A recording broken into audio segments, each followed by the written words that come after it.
দেখেছেন কেমন হয়েছে? আপনারা সবাই দেখে বলবেন। আমার গাইস প্রথমে বাসায় আসলাম, আসার পরে দেখি বাসায় তো কেউ নেই। তো এখন চিন্তা করলাম আমি কি খেতে হবে, তাই আসলাম, ঘরে ঢুকলাম। ঢুকার পরে আমি কই দেখা যাক আমার ফ্রিজে বা কই স্কেটের মধ্যে কি কি পাকানো আছে দেখি, নাইলে একটা ব্যবস্থা করতে হবে। তারপরে চিন্তাধারা হবে। তারপর রান্নার রুমে আসলাম। রান্নার রুমের মধ্যে তো কিছুই দেখা যাচ্ছে না, এগুলো তো খালি। পুরানো একটু সবজি, এগুলো তো খালি। ঠিক আছে বাবা। তো এখন তো দেখা যাচ্ছে এগুলা পুরানো তরকারি, এগুলা খাওয়া যাবে না। এগুলো পুরানো রুটি আছে, এখন তো ভাত খেতে হবে, কারণ সকাল থেকে তো আমি কিছুই খাই নাই। ভোরবেলা বেরিয়েছিলাম একটা কাজে, এখানে ভাত আছে দেখা যাচ্ছে, ও আগে জল দেওয়া আছে। আচ্ছা ঠিক আছে, তাহলে এই ভাতটার সাথে কি খেতে হবে, একটা রেসিপি বানাতে হবে। দেখা যাক মাথার মধ্যে কি আসে বাবা। হ্যালো গাইস, আসসালামু আলাইকুম। আমি এখন রাত্রের জন্য রান্না করব। ভাত করতে আসলাম, ডিম আনলাম, আর একটু পেঁয়াজ, একটু কাঁচা লঙ্কা দিয়ে এই মিক্সড করলাম। ডিমগুলো বানলাম, মিক্সড করলাম। তারপর সিদ্ধ নিলাম, এই যে আলু সিদ্ধ নিলাম, একটু টমেটো নিলাম। তারপরে একটু পেঁয়াজ করলাম, এই 4-5টা কাঁচা লঙ্কা নিলাম। তারপরে একটু সরষের তেল, সাদা তেল দিলাম।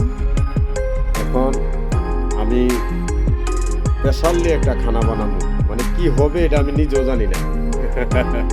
কি হবে খানাটা আমি নিজেও জানি না, তবে আমার মন চাইছে এভাবে করতাছি। তারপর দর্শক ভাইরা আপনারা সবাই দেখবেন খানাটা কেমন হয়, কি একটা জিনিস বানাইতাছি, এটা আপনারা বানানোর পরে আমি বলতে পারবো। আমি নিজেও জানি না এটা কি বানাইতাছি।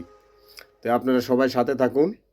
আমি এখন একটু তেল দিয়েছি, আর একটু তেল দিব, আর টমেটোটা দিব প্রথম, আর ডিমটা দিয়ে দেব।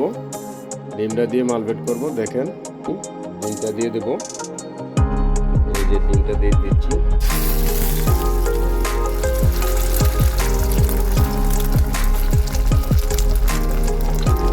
ডিমটা দিয়ে দিলাম। চামচটা কোথায়? এই যে চামচটা। এখন মালবেটটা করে নেব। মালবেটটা হওয়ার পরে তারপরে ডিম, আলু, টমেটো, এখানে খানা বানাবো স্পেশালি। আমার মনে হয় না আপনারা কেউ আগে কোনো সময় এভাবে থাকবে, আমার মনে হয় না। আমার মাথার মধ্যে যে খানাটা এখন আইছে, আমার মনে হয় না আর দ্বিতীয় কেউ এই খানাটা বানাইছে। আমার যে সিস্টেমটা আজকে আপনারা সবাই দেখবেন, সুন্দর একটা খানা, টেস্টি খানা আপনারা দেখবেন। আমার মনে হয় না এই লোকটা আমার কোনো বন্ধু বান্ধব করছে এই খানাটা। আজকে আপনারা সবাই দেখবেন খানাটা চাবি একটু, ঠিক আছে, চলছে। কিছুক্ষণের মধ্যে হয়ে যাবে। 3 মিনিট এভাবে রাখার পরে এখন আমি আরেকটা উল্টিয়ে দিব, দিয়ে দিলাম। ওই সেটটা হয়ে যাবে, তারপর উঠিয়ে নিব। এখন এটা হয়ে গেছে, গোলপিষ্ট হয়ে গেছে। এখন আমি একটা প্লেটে উঠিয়ে নিব, এভাবে উঠিয়ে নিতে হবে। করলাম, মশলা দেওয়া হবে। আমি এখন 2 চামচ পরিমাণ একটু তেল দেব, সাদা তেল, সাদা তেল 2-3 চামচ। তারপরে পেঁয়াজ, কাঁচা লঙ্কা দিব,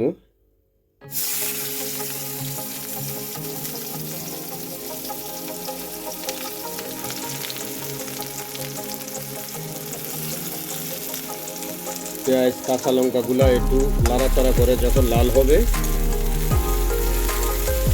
তারপর মশলা দেব। প্রিয় দর্শক, আমি এমন একটা রেসিপি বানাইতেছি আপনারা সবাই অবাক হয়ে যাবেন। পেঁয়াজটা লাল হয়ে গেল। এখন আমি প্রথমে চামচ হলুদের গুঁড়া দিব, মরিচের গুঁড়া 1 চামচ, ধনিয়ার গুঁড়া দিব, জিরা দিয়ে দেব। তারপর প্রথমে আমি টমেটো দিব, আলু দিব, সিদ্ধ আলুগুলো দিব, লবণ দিতে ভুলে গেছি, একটু লবণ দিয়ে দিবেন। আলুগুলো দিয়ে দিবেন, এই আলুগুলো আস্তে আস্তে দিয়ে দিবেন। ওয়াও কি সুন্দর, সবগুলা আলু ডিমের মতন লাগতেছে। এখানে রেসিপিটা আমি কেমন করলাম, মালপেট করেছি, এটা ছোট্ট করে পিস করে নেবেন, তারপরে এখানে দিয়ে দিবেন।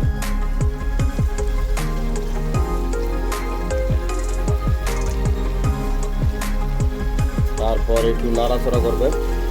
আমার মনে হয় না আর কোনো বন্ধুরা আমার যারা দোস্তরা এখন বর্তমানে লাইনে আছেন এইভাবে ডিম আলু টমেটো খেয়েছেন, দেখবে কি সেরা আজকে। ওয়াহ কি ফ্যান্টাস্টিক ভাবে ভাত খাওয়া যাবে। হ্যাঁ কি সেরা হয়েছে রে ভাই, রেসিপিটা তো ফ্যান্টাস্টিক লাগতেছে দেখতে, খানা না জানি সেরা হইব রে ভাই। ভাই আমি তো মনে হয় কোনো সময় এরকম রেসিপি খাইছি না। देखने में अच्छा लगे, खाने में तो बहुत मजा लगेगा। वाह আজকের রেসিপিটা আমার মনে আমার শুক্লাল দাইলে বাহ ফাটাইলে তো। গাইস এই যে পানি দিয়ে দিলাম ভাতের মধ্যে, বুঝছেন, এই পানি দিয়া ভাত পিছন করে খামু। এই যে পানি দিয়া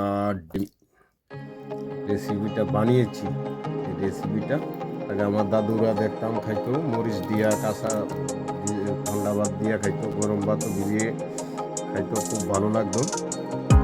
এই দেখো সেরা রেসিপি। বা কোন রেসিপিটা কেমন লাগলো, আপনারা সবাই কেমন লাগতেছে বলবেন। ফ্যান্টাস্টিক লাগতেছে রে ভাই রে।